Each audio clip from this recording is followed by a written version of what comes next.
bien voilà, une semaine de festival, nous sommes samedi soir. J'ai vu 5 fictions et 2 documentaires et aujourd'hui, samedi, donc je viens de revoir 2 documentaires. Le premier s'appelle Casa, le second s'appelle La Bimba con il pugno chiuso. Alors pour le premier, il s'agissait d'une famille qui a immigré en France et dont le père est décédé.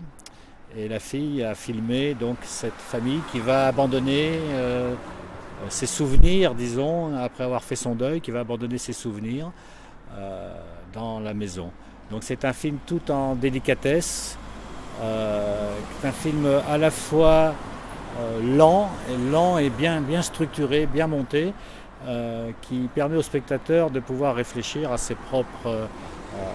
propre vie en fonction de ses souvenirs.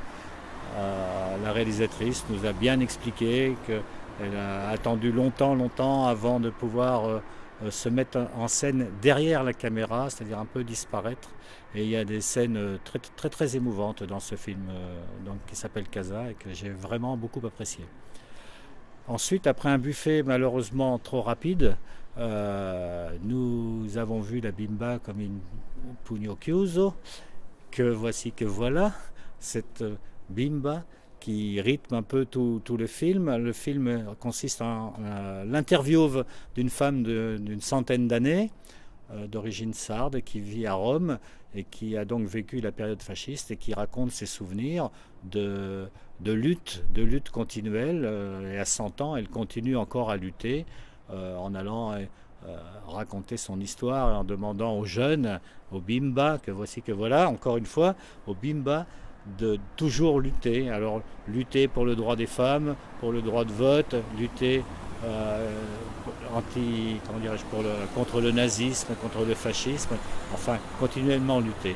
C'est une femme assez formidable qui est décédée à 102 ans et qui est pleine de vivacité, qui raconte son histoire avec beaucoup de force et de gentillesse et d'humour. Elle fait un clin d'œil à un moment donné qui est assez significatif. Et donc ce film a été fait par un collectif.